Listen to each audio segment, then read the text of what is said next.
함께 즐기는 재림교회 역사 이야기.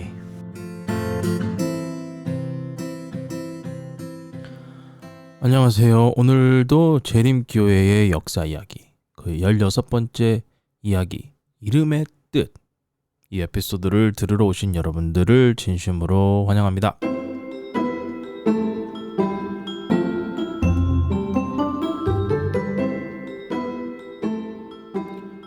제가 살고 있는 이곳, 미국의 미네소타에 살고 있는데, 미네소타는 춥기로 유명한 곳입니다. 그럼에도 불구하고 이번 겨울은 참으로 따뜻했습니다. 원래 눈도 많이 오고 온도도 많이 내려가고 하는데 이번 겨울은 정말 따뜻하네요. 여러분들의 마음도 하나님의 사랑과 온기가 가득한 하루가 되길 바랍니다. 지난 시간 우리는 제7일을 안식일로 지키는 재림 성도들이 봉착했던 아주 큰 문제, 사역자들을 지원하는 문제에 대해서 이야기를 해봤습니다. 당시 정해진 봉급이 사역자들에게 지급되지 않았었기 때문에 사역자들이 전도회를 가거나 사경회를 가거나 아니면은 당시엔 사경회가 없었겠죠. 근데 하여튼 사역을 하기 위해서 나가기 위해서는 이들이 1년에 3분의 1 이상은 나가서 막노동을 해야 했습니다. 이런 문제 때문에 목회자들은 말할 것도 없고 그 가족들도 역시 어려운 나날들을 보냈어야 했었죠. 이런 스트레스 때문에 사역을 그만두는 이들도 있었다는 이야기를 했었습니다. 이런 조직적인 문제, 아니 사역자들을 지원할 조직, 어떤 계획이 없다는 사실은 재림운동 전체의 사활을 결정할 큰 문제가 되어가고 있었습니다. 전에도 이야기했듯이 재림운동은 끊임없이 계속해서 성장하고 있었죠. 이런 성장을 떠받칠 수 있는 튼튼한 기반이 없는 것이나 마찬가지였습니다. 제임스 화이트, 제임스는 이것에 대해서 굉장히 노골적인 지탄을 했었습니다. 드디어 General Conference라고 불렸던 대총회는 조직적인 지원에 대한 연구할 사람들을 모았고, 이들이 모여서 연구한 바 조직적인 헌금제도, 영어로는 Systemic Benevolence, 다른 이름으로는 제가 얘기했듯이 Sister Betsy라는 이름으로 얘기했었죠. 조직적으로 목회자들을 위한 헌금제도, 목회자들을 재정적으로 지원할 수 있는 제도가 탄생하게 됩니다. 평균적으로 한 주에 한 13센트, 13전 정도를 재림운동의 사역을 위해서 드리는 것이 이 제도의 골자였습니다. 각자가 드리는 거죠. 헌금을 드리는 것은 각 개인의 의지에 달려있다고 생각을 했었습니다. 또한 얼마의 금액을 드려야 하는지도 역시 각 개인의 상황에 따라서 결정돼야 한다고 생각했죠. 모든 사람이 정해져 있는 똑같은 금액을 드린다는 것, 이것은 성경적이라고 생각하지 않았습니다. 바울도 그랬듯이 얼마든지 각 성도가 드릴 수 있는 만큼 드려야 한다고 생각했죠. 만약 어떤 사람들이 나는 얼마를 드려야 되는지 잘 모르겠는데 이렇게 얘기한다면 이 제도를 제안한 J.N. 앤드루스에게 문의를 하면 그가 아마도 당신은 이 정도 드리는 게 좋겠다라고 상담을 해줄 수도 있었습니다. 하여튼 지난 시간 이 조직적인 헌금 제도에 대해서 많은 이야기를 했네요.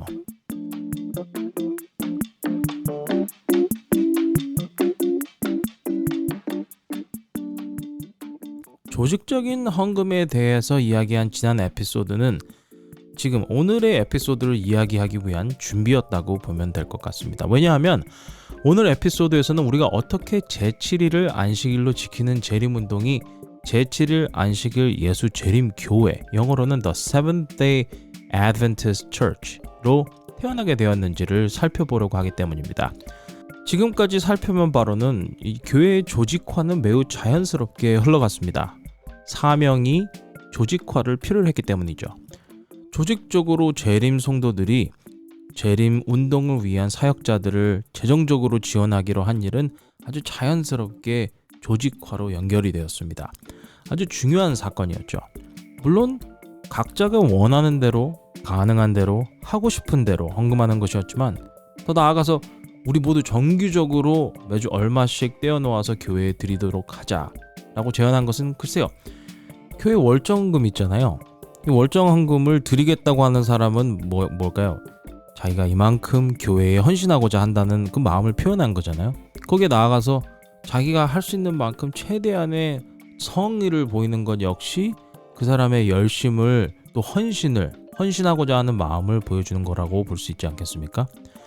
그것과 마찬가지로 당시 재림 성도들에게 한 주에 얼마씩 정해서 교회를 위해서 드리는 제도. 이런 것은 재림운동의 재정적인 기반을 다지게 하고 조직적으로 이 운동을 발전시켜 나간다는 큰 의미가 있었습니다. 그냥 들여지는 금액을 가지고 이곳저곳에 사역자를 보내는 시스템과는 비교할 수 없는 다른 레벨의 더 업그레이드된 조직이 된 것이죠. 이곳에 더 사역자가 필요하니 이곳에 보낼 사역자를 위해서 우리가 헌금합시다. 그것과 여기도 가고 저기도 가고 원하는 대로 다 가는 것과는 아주 레벨이 다른 것이죠. 다른 말로 하면 재림운동은 아주 중요한 역사적인 기점을 지나고 있다고 할 수 있습니다. 이제 막 자라는 아이가 성장을 해서 이제 사춘기가 지나고 이제 어른이 되어가는 기간과 같다고 볼 수 있겠죠. 이렇게 중요한 시기를 거쳐가던 재림운동, 재림교회가 되어가던 이 당시에 미국 안에서는 사회적으로 아주 큰 그리고 역사적으로 아주 중요한 사건이 일어나게 되었습니다. 우리에게는 남북전쟁이라고 알려졌던 전쟁이었죠. 내전이었습니다. 시간은 1860년으로 돌아갑니다. 그해 11월 에이브러함 링컨이라는 변호사가 대통령에 당선이 되었습니다. 당시 미국에서는 노예제도가 아주 큰 핫 이슈였습니다. 그렇기 때문에 이 재림운동이 조직화로, 교회로 조직화가 되던 그 시절은 미국의 정치적으로, 국가적으로 또 사회적으로 아주 큰 폭풍을 눈앞에 두고 이 폭풍 전야와 같던 상황이라고 볼 수 있는 것이죠. 자, 그러면 이제 우리는 당시에 이 교회를 조직하려고 했던 재림 성도들이 있었던 곳으로 한번 돌아가 보도록 하겠습니다.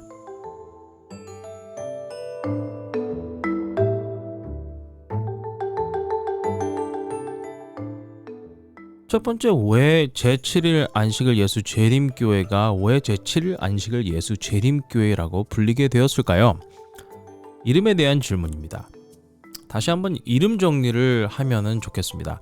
우리는 제7일 토요일을 안식일로 지켰던 재림 신도들을 일요일을 안식일로 지키는 재림 신도들과 분리해서 불러왔습니다. 일요일을 안식일로 지키는 재림 신도들은 조슈아 하임즈와 윌리엄 밀러의 밀러 운동으로부터 뿌리를 둔 사람들이었죠. 이렇기 때문에 좀 이름이 복잡합니다. 그 이유는 제7일을 안식일로 지키는 이들이 끊임없이 자신들은 일요일을 안식일로 지키는 이들과는 다르다는 것을 부각시켰습니다. 또 그들 자신을 다른 이름으로 불렀기 때문입니다. 제7일을 안식일로 지키던 재림 성도들을 재림교회의 역사책에서는 이 Sabbatarian Adventist라고 부릅니다. 이 Sabbatarian이란 말은 이게 직역하자면 제7일을 안식일로 지키는 이라고 우리가 이제 번역할 수 있겠죠. 그 Adventist란 말은 이제 재림 신도들, 제7일을 안식일로 지키는 재림 신도들이라는 이 긴 한국말을 영어로는 두 단어로 표현할 수 있습니다. Sabbatarian Adventist. 하지만 이들 역시 여러 가지 다른 이름으로 자신들을 불렀습니다. 몇 가지를 소개하자면 이렇습니다. Seventh Day People. 이 말을 직역하면 제7일 사람들, 다른 말로 하면 제7일 안식일을 지키는 이들이라고 번역할 수 있겠죠. 어떤 사람들은 또 Seventh Day Door Shutters. 직역하면 제7일에 문을 닫는 사람들, 얼핏 보면 안식일에 문을 닫는 일을 안 하는 사람들 같이도 보일 수도 있지만 동시에 이것은 이 열처녀에 비유해서 문이 닫힌 것을 의미하는 것으로도 볼 수 있습니다. 그렇죠? 그게 더 가까운 것 같아요. 어떤 이들은 또 Seventh Day Brethren, 이 brothers라는 의미죠. 이 제7일을 지키는 형제들, 제7일 형제들이라는 말로 자신들을 부르는 이들도 있었고, 어떤 사람들은 Sabbath Keeping Remnants of Adventist, 안식일 준수 재림 신도들, 그리고 아니죠, 재림 남은 자들, 남은 이들. 이게 어렵습니다. 이게 영어로 부르는 이름을 짧게 우리말로 줄인다는 게 참 쉽지 않은 것 같아요. 그리고 어떤 사람들은 또 Shut Door Seventh Day Sabbath Annihilationist. 이 말은 닫힌, 그냥 직역으로 그냥 읽어보겠습니다. 닫힌 문 제7일 안식일 영원 소멸주의자들. 한 이름 안에 진짜 자신들이 믿고 있던 모든 교리를 다 넣으려고 한 노력이 보이지 않습니까? 또 다른 이름으로는 어떤 이들은 적은 무리 혹은 남은 자들, 뭐 remnant라는 말이 우리에게도 익숙하게 남아있지만 어떤 남은 자들이라고 부르기도 했습니다. 이제 마케팅이나 이제 PR로 살아가는 우리의 눈으로 보면은 정말 이런 이름들을 정말 꼭 썼었어야 했을까? 이 마케팅의 악몽과도 같은 일이죠. 그렇다고 해서 막 특이한 이름들은 맞습니다. 특이한 이름들은 맞는데 이게 사람들의 귀에 탁 달라붙는 그런 이름은 아니었던 것 같아요. 뭐 이건 저의 개인적인 의견입니다만 어쨌든 이름이 정확하게 정해지지 않았던 것. 누가 누구를 부르는지 정확하게 모르는 상황인 것이죠. 왜 그랬냐? 여러 가지 이유가 있을 수 있겠지만 이들은 그렇게 이름을 뭐라고 불러야 하는지에 대해서 신경을 쓰질 않았습니다. 우리가 뭘 믿느냐가 중요하지 우리가 무슨 이름으로 불리우는지 그거는 그렇게 중요한 것이 아니라는 것이죠. 그렇기 때문에 어떤 이름으로 불리우는 것이 그렇게 큰 문제가 아니었고 이들에게는 이름을 정하는 것이 그렇게 중요한 목표가 아니었습니다. 하지만 교회를 조직하려고 한다라는 이런 질문에는 어쩔 수 없이 그들이 이야기하고 토론하고 정해야 하는 문제가 되었죠. 이름에 대한 문제는 이것과는 아무런 상관이 없던 다른 문제를 다루던 제임스 화이트 때문에 주목을 받게 되었습니다. 1860년 2월이었습니다. 제임스 화이트는 리뷰지 출판사의 어려운 재정 문제에 대한 글을 기록했다고 합니다.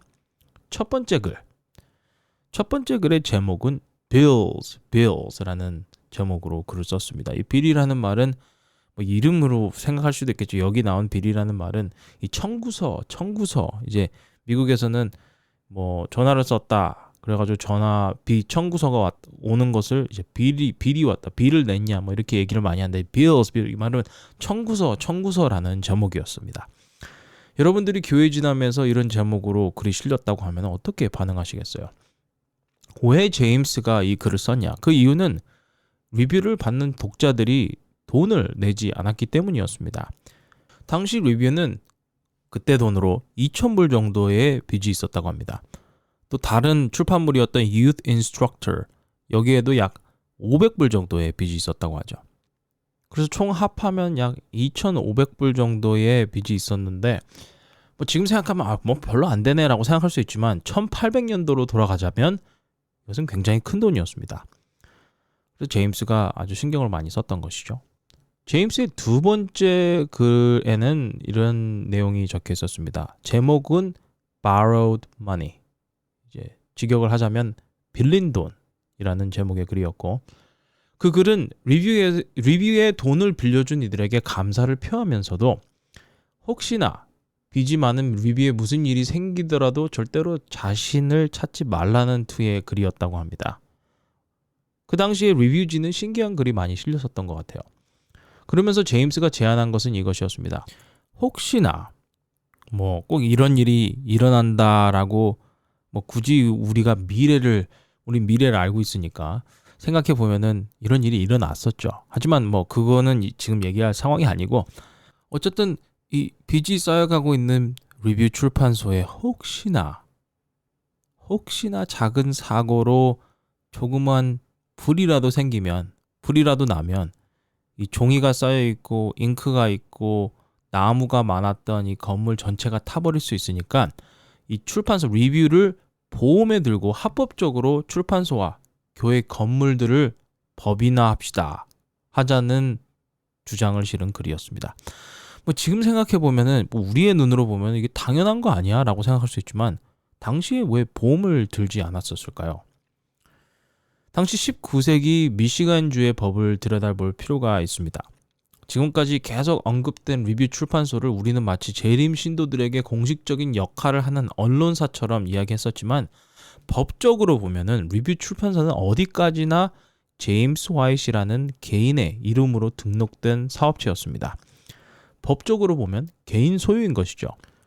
몇몇 분들은 아니 전에 리뷰 출판소를 운영하는 운영위원회가 있다고 하지 않았나요? 라고 물으시겠지만 그거는 맞습니다만 어디까지나 제임스 화이트에게 집중되어 있던 짐을 덜어주기 위한 것이었고 법적으로는 아직까지도 제임스 화이트이 출판소의 주인이었고 출판소를 법적으로 책임져야 되는 사람이었습니다. 운영에는 아무런 법적인 힘이 없었죠. 누군가가 리뷰지를 고소하면 그 고소에 대한 법적인 책임은 제임스 화이트이 물어야 했습니다. 리뷰 출판소에 돈을 빌려줬던 사람들은 돈을 돌려달라고 고소를 하면 당연히 제임스 화이트를 법적으로 고소를 했었어야 되는 상황이었죠.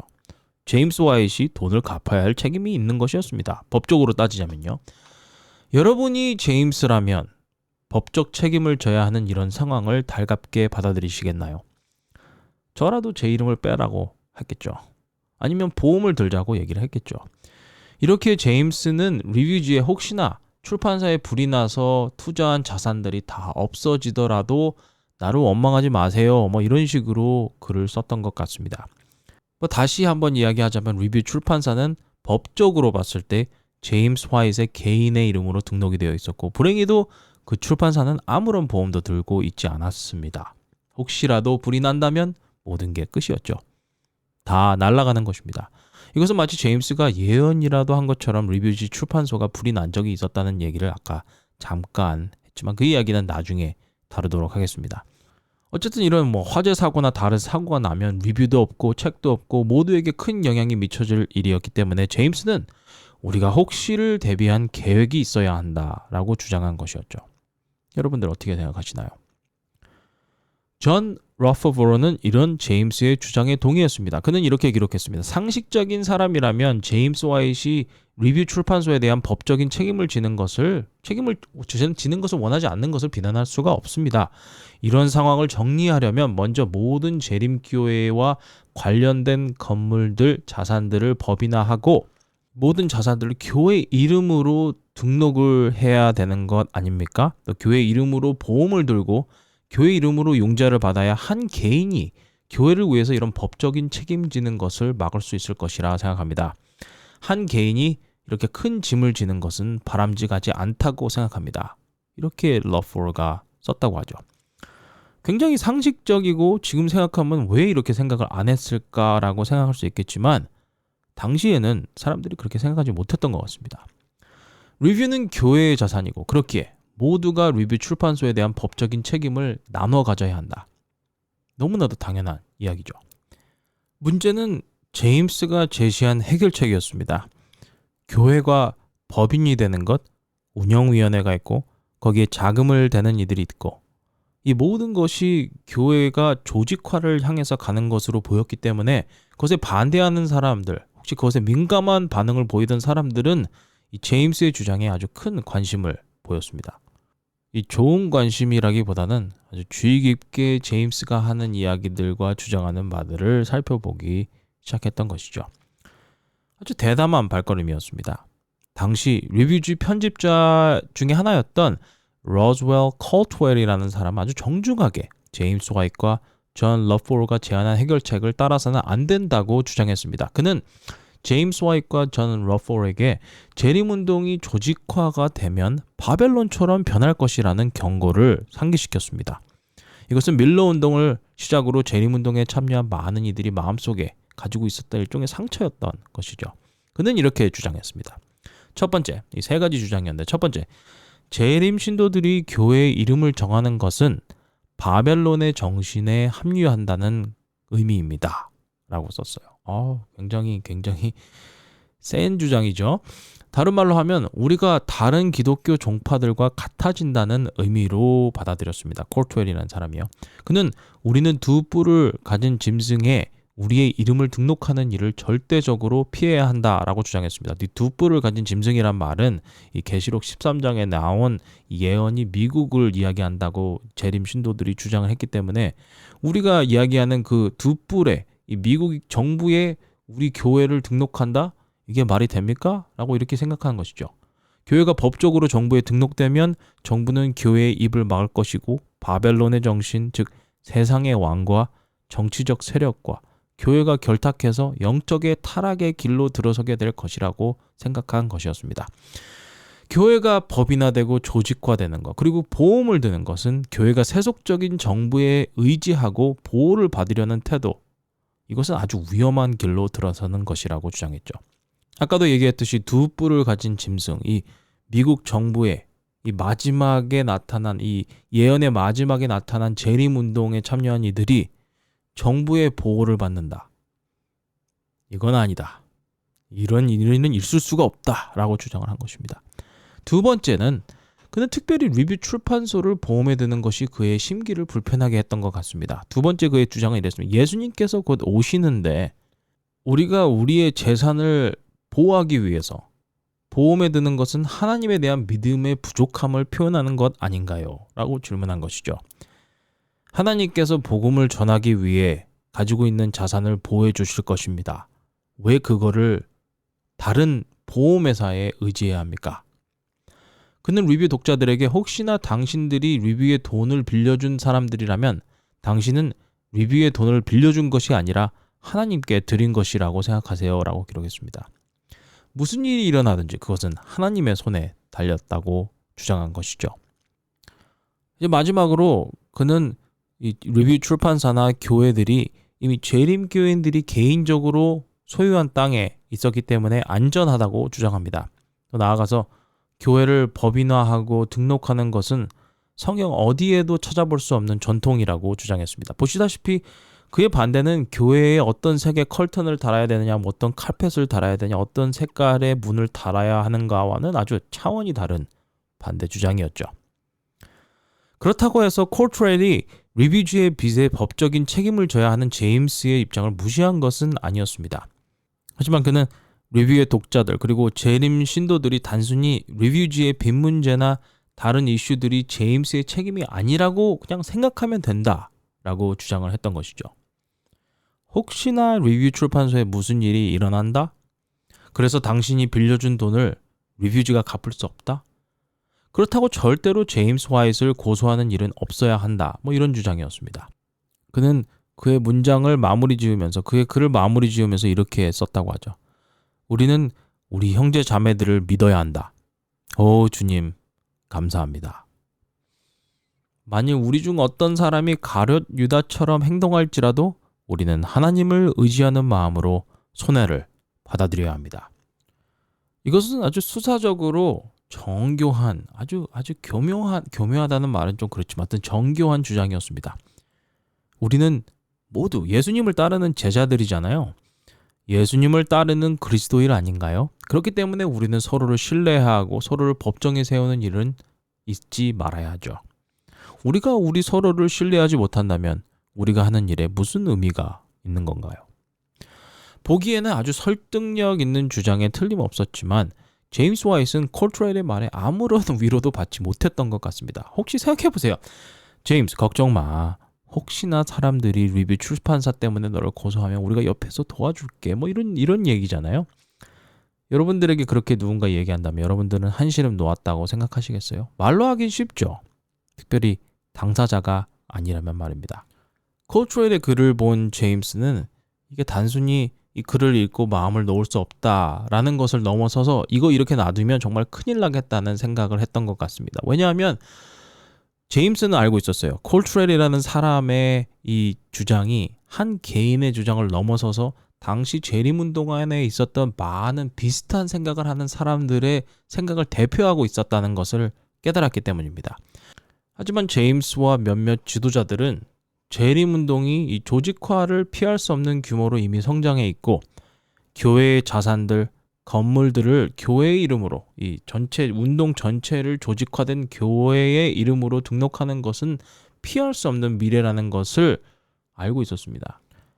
그렇기에 제임스 화이트는 콜트레일의 글을 본 즉시 아주 솔직하면서 정면 돌파하는 방식으로 그 글에 맞섰습니다.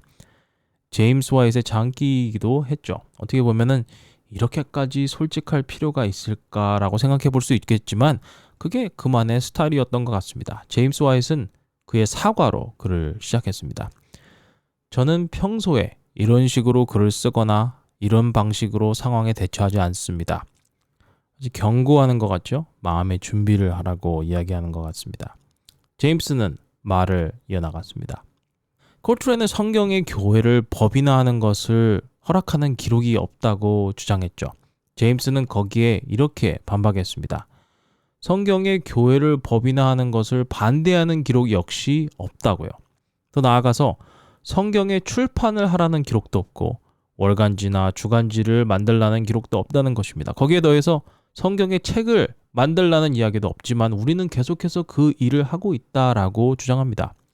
예수님께서 내 가진 빚을 비추라 라고 이야기하셨지만 그것을 어떻게 비추라 라는 이야기는 하지 않으셨다는 점, 이것을 부각시킵니다. 어떻게 그 일을 하는지는 우리에게 맡겨진 문제라는 것이죠. 제임스는 주님께서 우리에게 맡기신 일을 성경에 정확하게 하라 말라 기록되지는 않았다고 해서 안 하는 것은 매우 위험한 일이라고 주장합니다. 이렇게 제임스는 재림운동 초기에 미래에 중요한 일이 있을 때마다 의사결정에 중요한 영향을 미쳤던 한 원칙을 소개했습니다. 제임스는 이것을 일종의 법칙이라고 이야기했죠. 정리하자면 이렇습니다. 우리가 가진 상식, 지식, 경험을 통해서 진리 전파를 위해서 유용하게 사용될 수 있는 방법을 발견했을 때 성경이 직접적으로 금지하지 않고 있다면 사용해야 된다. 더 쉽게 설명하자면 이렇습니다. 어떤 상황이 벌어졌을 때 그 상황에 대해서 성경이 직접적인 언급이 없을지라도 우리는 우리의 상식과 경험과 모든 가능한 방법들을 사용해서 이성적으로 생각해서 결정을 내려야 한다. 제임스는 콜트렐과 그 많은 이들이 생각하는 방식, 성경에서 직접적으로 언급하는 일들, 또 직접적으로 허락하는 일들, 또 직접적으로 금지하는 일들, 이렇게 직접적으로 언급하는 일들만 하거나 하지 않는 것은 지금 현대를 사는 우리들에게 적용하기에 무리가 있는 원칙이라고 주장을 한 것입니다. 제임스는 그것은 어리석은 일이라고 생각했습니다. 여러분도 생각해 보세요. 지금 2024년을 사는 우리 주변에는 성경의 언급조차, 그런 개념조차 없는 것들이 많이 있습니다. AI 테크놀로지라든지 인터넷, 전화기, 생명보험, 여러 가지 일들이 있잖아요. 제임스는 우리의 매사의 의사결정을 성경에서 직접적으로 하라 말라 라는 언급만을 바탕으로 내리는 것이 실용적이지도 않고 실제적이지도 않다고 생각한 것이죠. 우리의 의사결정이 성경에서 반대되고 있는 것이 아닌가를 살피고 성경에 우리의 처한 상황에 대한 언급이 없다면 최대한 이성적인 사고를 통해서, 경험을 통해서 가장 합당한 방향으로 해결을 봐야 한다고 주장한 것입니다. 이런 주장으로 제임스는 콜트렐의 논지를 무너뜨렸습니다. 교회를 법인화하는 것이 계시록 13장에서 말한 짐승과 결합하는 것인가? 제임스는 지상에 세워진 정부와 아무런 관계없이 살아야 한다는 것은 너무나도 광신적으로 치우친 생각이라고 주장했습니다. 이 모든 것을 넘어서선 우리 모두는 정부에 세금을 내잖아요. 제임스는 우리 재림 신도들이 모두들 서로를 신뢰해야 한다는 주장에 대해서도 그의 입장을 이야기했습니다. 제임스는 밀러 운동 당시에 일어났던 일들을 이야기하죠. 신시내티에 있었던 한 그룹이 있었는데 이 사람들이 함께 있었던 한 사람의 땅에 교회 건물을 지었다고 합니다. 시작은 좋았지만 나중에 그 땅 주인은 그 건물을 사업용으로 사용하면 이익이 있겠다고 생각했고 교회에 있던 모든 사람들을 어떻게 했을까요? 쫓아냈습니다. 그 그룹은 다른 이의 땅에 또 교회를 지었다고 하죠. 불행히도 몇 달 후에 똑같은 일이 일어났습니다. 제임스는 이런 일이 반복되는 게 하나님께 영광이 되는 일인가요? 라고 반문했죠. 사실 제임스의 이 질문은 마치 예언과도 같은 질문이었습니다. 왜냐하면 재림교회가 약 50년 후에 비슷한 일을 경험했기 때문이죠. 재림교회가 신뢰하던 한 의사가 재림교회의 재정적인 지원을 받아 설립한 병원, 전 세계적으로 알려진 그 병원을 결국 개인의 소유인 것처럼 사용하는 일이 있었기 때문입니다. 역사는 아마도 제임스의 편에 서 있다고 해도 과언은 아니었지만 불행히도 당시 사람들은 그런 제임스의 주장을 잘 이해하지 못했습니다. 요즘에도 이런 일들이 번번이 일어나는데 이 제임스는 콜트렐의 주장을 마치 진보주의의 세력들이 보수주의의 세력들을 대하는 것처럼 되었습니다. 세상이 변함에 따라서, 상황이 변함에 따라서 새로운 변화를 추구하고 적응하려는 시도를 무조건 막으려는 보수주의, 아주 앞뒤가 꽉꽉 막힌 사람처럼 말이죠. 제임스는 리뷰 출판소가 처음 시작될 때를 상기시켰습니다. 당시 조셉 베이츠는 출판사를 세우는 것이 교회를 바벨론과 결탁하는 것과 같은 행동이라고 주장했었죠. 또한 뉴욕주에서 라체스터로 출판사를 옮기려고 할 때 많은 이들이 라체스터는 세속적인 도시이기에 인쇄소로 옮기는 것은 될 일이 아니다라고 반대를 했었죠. 또 있네요. 증기 인쇄기를 도입하려고 했을 때 당시에는 아주 새로운 테크놀로지였죠. 그 증기 인쇄기를 도입하려고 하니까 사람들은 왜 세상이 흘러가는 방식을 따르냐라고 제임스를 비난했었습니다. 이런 역사적인 사건들을 나열하면서 제임스는 우리 중에는 항상 기차가 너무나도 빨리 달린다는 두려움 때문에 제동을 거는 사람들이 있다라고 이야기합니다. 결국 돌아보면 변화를 겪을 수밖에 없는데 변화에 대한 두려움 때문에 계속 트집을 잡는 이들이 있다는 것이죠. 그러면서 제임스는 그 반론에 결론을 내립니다. 변화를 통해서 성장하고 얻을 수 있는 유익이 많음에도 불구하고 우리 중에 너무나도 많은 이들이 제동을 걸고 있다. 물론 어떤 이들은 제임스 와이엇이 너무 빨리 변화를 가지고 오려고 한다는 우려가 있었겠지만 제임스는 너무나도 많은 이들이 하나님께서 우리를 통해서 하시려고 하는 일을 너무나도 조심스럽고 변화에 대한 두려움 때문에 막고 있다고 주장한 것이죠. 나름대로 제가 생각하기에는 설득력 있는 주장이 아니었나 생각합니다. 어쨌든 제임스의 이런 주장, 설득력 있는 주장을 뒤로하고 많은 이들은 제임스가 콜트렐에게 너무나도 직접적으로 모진 소리를 했다고 생각하는 사람들이 있었습니다. 이 둘의 글을 보면 둘의 태도에 많은 차이가 있었습니다. 첫 번째로 우리가 이제 글을 읽어보면은 이게 어떻게 다시금 화합을 유도하고 다시금 생각해보자 이런 톤이 있을 수가 있고 어떻게 보면은 자신의 주장만 밀어붙이는 그런 톤이 있을 수 있잖아요. 콜트렐은 자신의 주장을 아주 견고한 톤으로 기록했지만 동시에 아주 절제되고 정중한 태도로 일관했습니다. 제임스도 역시 정중하기는 했지만 콜트렐이나 그의 주장에 동의하던 이들에게는 있어서는 제임스의 글을 읽었을 때 정말 이 사람의 글이 우리와는 생각은 다르지만 우리가 받아들일 수 있겠다 뭐 이런 식으로 받아들여지지도 않았던 것 같아요. 굉장히 직접적으로 직설적으로 된 글이었기 때문에 기분 좋게 받아들여지지는 않았습니다. 정중하지만 그 안에는 그의 불만이나 또한 그의 열정이 그대로 드러나는 글이었기 때문이죠. 우리가 요즘 다들 문자 메시지로 많은 일을 하잖아요. 제가 목회하는 교회에서도 이 문자 메시지로 교회의 사무를 보는 경우들이 많은데 그 글을 누군가에게 보낸다는 것은 비록 편리할 수 있겠지만 그를 받는 상대가 오해할 수 있다는 것을 간과해서는 안 될 것 같습니다. 문자 메시지 때문에 생기는 오해들이 너무 많이 있더라고요. 비록 여기서는 오해라고 볼 수는 없겠지만 제임스의 떡 떨어지는 주장에 상처받은 이들이 있었던 것으로 보입니다. 어쨌든 약 18개월 후 콜트렐은 제임스를 두둔하는 글을 기록했습니다.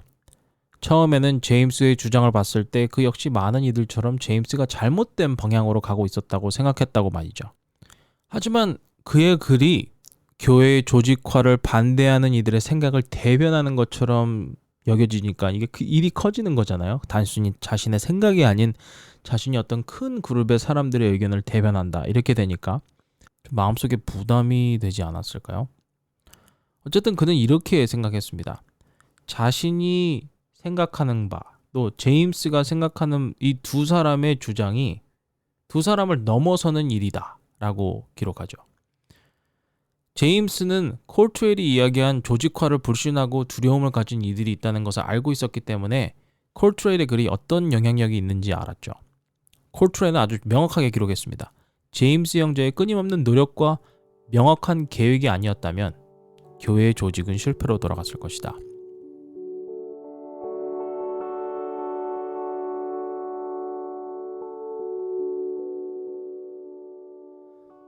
교회 조직에 대한 언쟁은 제임스의 글 이후 6개월에 걸쳐서 계속되었습니다.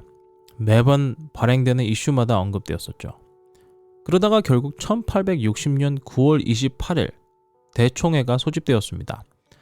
당시에 있었던 모든 교회에서 대표자를 선출해서 보내라는 광고가 나갔고 매번 언급되는 단골 손님들이 그곳에 다 모이게 되었죠. 그 이름들을 우리가 살펴보면 모세스 홀, M.A. 코넬, 조셉 베이츠, 역시 조셉 베이츠 이번에도 대총회의 의장을 맡았습니다. J.H. 와그너, 제임스 화이트, 존 러버로, 프리즈비, 폴, J.N. 앤드루스, 유라이아 스미스, T.J. 버틀러 그리고 많은 다른 리더들이 참석했죠. 그리고 그들이 모여서 이 의제를 놓고 며칠 동안 토의에 들어갔습니다. 그러던 중에 브래켓이라는 사람이 교회의 조직화하는 안건에 동의를 했습니다. 러포로는 거기에 더해서 법적으로 조직화, 즉 법인화하는 것을 제안했죠. 대총회에서의 토의는 지난 6개월간의 아주 민감하고도 팽팽한 긴장감에 있었던 토의와는 다르게 비교적 순조롭게 진행되었다고 합니다. 당시 대표들은 두 부류로 나눠졌다고 하죠. 제임스 화이트를 필두로 교회와 인쇄소를 법인화하자는 이들, 이 그룹에는 러포로와 브라켓, 조셉 베이츠 등이 포함되었습니다. 다른 그룹, 다른 주장을 한 그룹이죠. 다른 의견이 있던 그룹은 J.N. 앤드류스를 필두로 했습니다. 이 그룹은 조직은 찬성화하지만 법인화는 반대했습니다. 앤드류스는 제임스가 왜 이런 주장을 하는지는 이해하지만 교회가 법인화되는 것, 등록되는 것이 신약 성경에 기록이 되어 있는지 허락되었는지 거기에는 동의하기 힘들다라고 했다고 하죠. 다시 한번 앤드류스는 전에 이야기했던 만일 성경이 직접적으로 언급해서 찬성하지 않는다면 안 된다라는 원칙 위에 세운 주장이었습니다. 그렇기에 앤드류스는 타협안을 제시합니다. 리뷰지 인쇄소, 출판소를 법인화하고 교회는 하지 말자. 이렇게 주장을 했죠. 이것은 상당히 흥미로운 주장이었습니다. 이것이 개인이 교회 건물을 법적으로 소유하고 있는 문제를 해결하진 않았지만 동시에 당시의 사람들이 생각했던 가장 큰 문제를 해결할 수 있는 방법이었습니다. 그 큰 문제 기억하시나요? 리뷰 출판소가 제임스의 이름으로, 개인의 이름으로 등록되어 있었던 것 말입니다. 와그너는 그 자리에 참여하지 못했던 콜트렐의 편지를 읽었습니다. 콜트렐은 기본적으로 앤드류스와 의견을 같이 했습니다. 콜트렐은 교회를 교단으로 조직해서 교회의 건물이나 땅을 함께 교단 안에 등록하는 것은 반대했죠. 제임스는 어떤 이들이 재림운동을 떠나면 교회 건물을 잃어버리게 될 것이라고 경고했지만 콜트렐은 만일 이런 일이 일어나서 신도들과 교회의 건물을 한꺼번에 잃어버리는 일이 일어난다 할지라도 우리가 타협하는 것, 그 사람이 얘기한 타협은 교회를 조직하는 것이죠. 타협하는 것보다는 나은 일이다 라고 주장했습니다. 그러면서도 리뷰 인쇄소가 법인으로 등록되고 인정되는 것에는 찬성했죠. 이들은 이 문제를 두 가지로 나눠서 생각했습니다. 지역교회의 부지와 건물에 대한 안건과 리뷰 인쇄소, 리뷰 출판소에 대한 토의였죠. 대총회 대표자들은 각 지역교회가 각자 있는 곳에서 따로 교회의 부지와 건물을 등록할 것을 제안한다라는 방식으로 안건을 토의를 했고 통과시켰습니다. 제임스도 이 타협안에 흥미를 느꼈었지만 그래도 몇 가지 문제점을 무시할 수는 없었습니다. 첫 번째, 미시간 주의 법에 따르면 그런 법인이나 조직은 없었습니다. 두 번째, 제임스는 주장하기를 만일에 리뷰 인쇄소가 교회 소속이 아닌 출판사로 따로 분리된 사업 등록이 되어 있을 경우에 사업을 운영하는 이들이 재림운동이나 안식일 기별을 전하는 데 관심이 없는 사람으로 이런 사람들을 포함시켜서 리뷰를 운영한다면 리뷰는 본래 목적과 완전히 다른 사업체가 될 수도 있다라는 점이었죠. 이 문제에 대해서는 대총회가 신실한 사람들을 선발해서 운영위원으로 임명하면 되지 않겠냐라는 방향으로 해결책이 제시되었습니다. 모든 이들이 만족하진 않았지만 그 외 별다른 해결책이 없었기 때문에 The Advent Review Publishing Association, 번역하면 재림 리뷰 출판 협회, 이 협회가 사업 운영자로 리뷰 인쇄소를 운영하는 것으로 안건이 통과되었습니다. 전해진 발언은 만장일치였다고 합니다.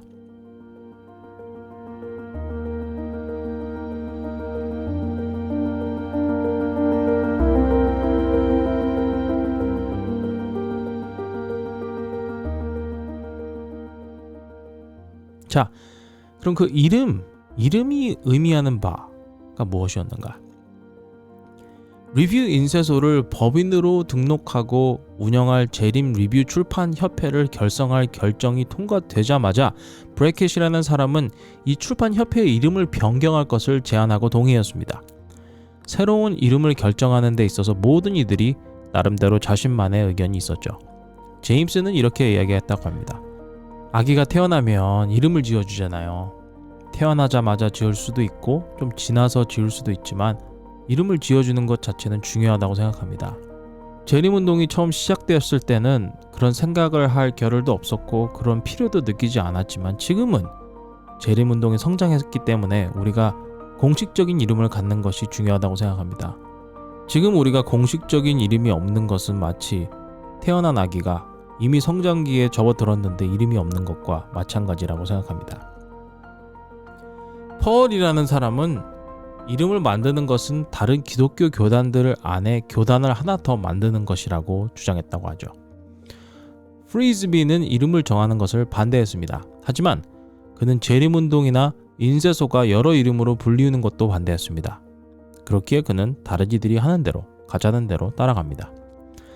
모세스 훌이라는 사람은 아마도 마케팅이나 PR에 그렇게 센스가 있는 사람은 아니었던 것 같습니다. 그는 각 지역교회가 어디에서 제7일 토요일에 예배드리는 교회라고 부르면 어떻냐고 제안했죠. 이름이 좀 이상하지 않나요? 버틀러라는 사람은 이름을 정하는 것에 반대하지 않았습니다. 당시 베럴 크릭 교회를 소유하고 있던 벨든이라는 사람은 이런 말을 남겼다고 합니다. 공식적인 이름이 없는 것은 제목 없는 책을 편찬하거나 글을 쓰는 것과 같다.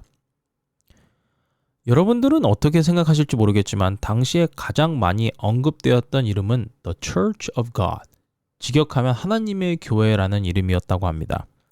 제임스 화이트와 프리즈비는 이 이름을 원했다고 하죠. 아주 간단하면서도 명확하게 성경이 보여주는 진리를 따른다는 정체성을 드러내주는 이름이라고 생각했다고 합니다.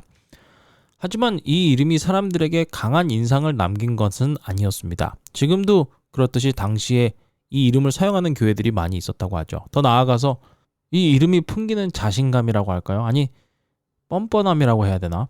The Church of God, 하나님의 교회. 우리는 하나님의 교회에 다녀요. 우리 교회는 하나님의 교회예요. 이런 의미는 그 이야기를 듣는 사람에게 당신의 교회는 하나님의 교회가 아니에요. 우리만 하나님의 교회에 다니는 사람들이고 다른 교회를 다닌 것은 인정받을 수 없어요. 뭐 이런 나쁜 인상을 남길까 우려를 하지 않았을까요? 이렇게 토의를 거치고 있는 동안에 어떤 사람이 The Seventh Day Adventist라는 이름을 제안했습니다. 우리는 지금도 정확하게 누가 이 이름을 처음 제안했는지 알 수 없다고 합니다. 뭐 어찌됐든 간에 그 이름에 많은 사람들이 관심을 가졌는데 그 이유는 간단하죠. 재림운동 당시에 중요시 여겼던 두 가지 진리를 정확하게, 명확하게 포함한 이름이었기 때문입니다. The Seventh Day, 제7일, 이것은 안식일을 의미했고 The Adventist, 이것은 예수님의 재림을 의미하는 표현이었기 때문이죠. 그래서 어딘가 가서 안녕하세요, 저는 제7일 안식일 예수 재림 교인입니다 하고 소개를 하면 소개와 동시에 이 사람이 어떤 성경의 진리에 관심을 두고 있는지 잘 알 수 있는 이름이죠. 마찬가지로 다른 기독교 교단들도 그 이름에 그들의 믿는 바를 표현하는 경우가 많이 있습니다. 루터교회, 침례교회, 아니면 유니테리안 교회, 삼위일체를 받아들이지 않고 하나님만 있다고 믿는 교회이죠. 제7일 안식일 예수 재림교회라는 이름은 우리들만이 가진 독특한 신념을 포함하는 이름이라고 인식이 되었습니다. 많은 다른 기독교회들이 그랬던 것처럼 말이죠. 우리가 오늘 시작할 때 잠시 이야기를 나눴었는데요. 재림운동에 참여하는 사람들을 지칭했던 많은 이름들이 있었습니다. 그런 예들을 살펴보면 The Seventh Day Adventist라는 이름과 아주 비슷한 이름들을 사용했던 기록들은 남아 있습니다. 예를 들면 제7일 침례교인들이 리뷰의 편지를 보내서 제7일 재림 성도들이 도대체 어떤 사람들이냐라고 하는 질문을 보낸 적이 있었는데 그 편지에서 제7일 재림 신도들을 영어로 뭐라고 했냐면 The Seventh Day Advent People 이라는 이름으로 지칭을 사용했었죠. 비슷하죠? 미시간에서 러포가 전도 집회를 열 때에도 The Seventh Day Advent People 이라는 이름을 사용해서 광고를 하기도 했었다고 합니다. 그렇게 1860년 대총회에서 이름을 선정하는 문제는 꼭 새로운 이름을 만들었던 것이라기보다는 있던 이름 중에서 좋은 이름을 고르는 것이라고 표현하는 게 더 정확한 것 같습니다. 데이빗 휴잇이라는 사람이 The Seventh Day Adventist라는 이름을 공식적인 이름으로 선택하자는 안건에 동의를 했습니다.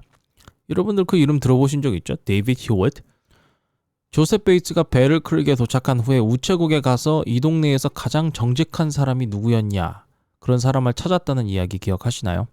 그때 데이비드 휴엇이 가장 정직하다고 해서 베이츠가 바로 아침을 먹으려고 하던 집을 두드려서 그때부터 성경 공부를 시작해서 저녁이 되도록 했다는 이야기. 그리고 데이비드 휴엇이 재림운동의 기회를 받아들이고 이 재림교회의 메카와도 같은 베를 크릭에서 처음으로 안식일을 지키는 재림 성도가 되었다는 이야기 우리가 했었죠. 그 사람이 바로 이 이름을 사용하자고 동의를 한 것입니다. 기록에는 우리는 Seventh Day Adventist라는 이름을 채택하는 것을 동의합니다 라고 남아있고, 동의된 후에 이 안건을 가지고 사람들이 토론을 하기 시작했습니다. 결론은 어떻게 됐을까요? 통과가 안 됐습니다. 왜냐고요? 동의된 안건에 몇 단어가 마음에 들지 않았던 것 같습니다. 그래서 몇 단어를 고쳐서 다시 동의하고 토론하는 과정을 거쳤습니다. 다시 바뀌어진 동의안에는 우리는 Seventh Day Adventist라는 이름으로 우리 스스로를 명명한다 라고 동의됐고, 재청을 거쳐서 투표를 했습니다. 그리고 그 이름이 채택되었죠. 여기서 특이한 점은 TJ 버틀러라는 사람은 반대 투표를 했다는 점입니다. 버틀러와 그가 대표했던 오하이오에 있던 교회는 재림운동에서 갈라서게 됩니다. 제이앤 앤드루스는 처음에 기권했다가 나중에는 다시 그 이름을 지지하는 표를 던졌죠. 제7일 안식일 예수 재림교인, 이 이름을 선택했던 이 순간이 재림교회 역사의 아주 고무적인 시간은 아니었습니다. 하지만 주목해야 할 점은 교회의 조직화에 반대하는 의견이 상대적으로 많았음에도 불구하고 재림운동 자체가 약화될 만큼 분열이 일어나지는 않았다는 점입니다. 버틀러의 교회가 떠나가는 것을 제외하고는 상대적으로 조용히 이름이 채택되었죠. 만일 자기 주장을 굽히지 않고 강한 캐릭터들만 있었다면 재림운동은 분명 분열되고 쪼개져서 약화되었을 것입니다. 심지어 제임스의 주장에 반대했던 로즈웰 컬트웰도 받아들였죠. 그가 자신의 의견을 완전히 바꾼 것은 아니었지만 그는 대총회의 결정을 지지했습니다. 콜트웰이 재림운동 전체의 연합을 위해서 자기 자신의 의견을 강하게 표출하지 않은 것, 그 점에 대해서 콜트웰은 긍정적인 역사적 평가를 받아야 한다고 생각합니다. 그는 하나님께서 재림운동에 참여한 이들을 이끌고 계시다는 점, 그리고 거기에 참여한 한 사람으로서 자신의 의견을 내세우는 것보다 운동 전체의 단합을 중요히 여겼던 것, 그것이 우리가 배워야 할 점이 아닐까요? 이렇게 조직화되고 점점 성장해가는 제7일 안식일 예수 재림교회 안에 콜트웰은 단 한 번도 부정적인 언급을 하지 않았다고 합니다.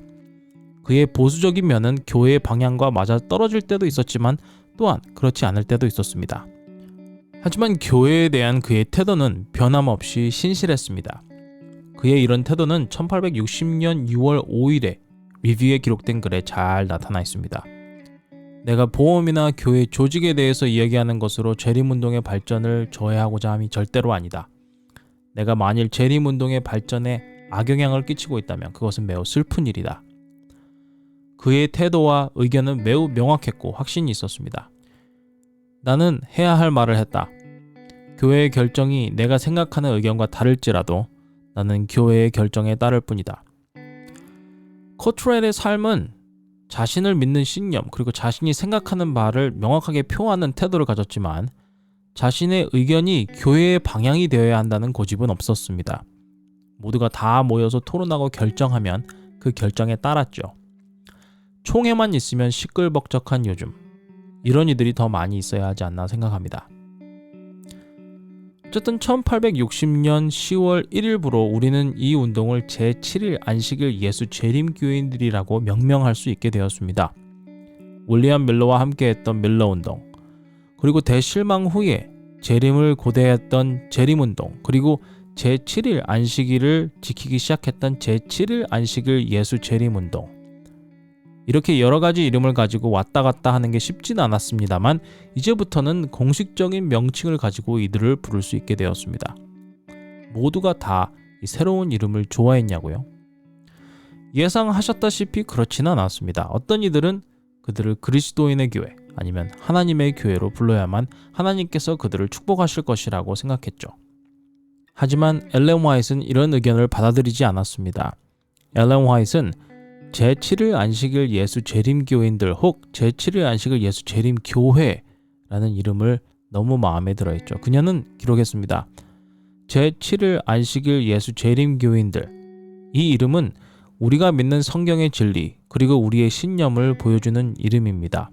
마치 하나님의 화살이 얹혀있는 화살처럼 이 이름 하나로 하나님의 계명을 지키지 않는 이들이 하나님 앞에서 회개하고 우리 주님 예수 그리스도 안에서 얻는 믿음으로 이끌어줄 것입니다. 엘렌 화이트는 이 회의에 참여하지 않았습니다. 왜냐하면 이 모임이 있기 일주 전에 막내인 존 하버드 화이트, 막내 아들을 출산했기 때문이었죠. 막 태어난 아기를 보면서 Seventh Day Adventist라는 이름을 듣게 된 엘렌과 제임스의 마음은 어땠을까요? 아마도 2명의 아기를 가진 느낌이 들지 않았을까요? 막내 존, 그리고 거의 20년 가까이 몸담았던 운동의 새로운 이름 Seventh Day Adventist. 아마도 그들의 마음이 푸근해지지 않았을까 생각해 보면서 오늘의 에피소드를 마치도록 하겠습니다. 우리는 다음 시간에 출판소를 조직하면서 또 법이나 하면서 있었던 이야기들의 연장선에 있는 교회 조직에 대해서 이야기를 해보겠고요. 남북전쟁이 일어나기 직전이라고 했었죠. 남북전쟁 때의 시끄러운 정세 속에서 교회가 어떻게 길을 찾아 나가는지 그 이야기들을 해보도록 하겠습니다. 다음 시간에 뵙죠.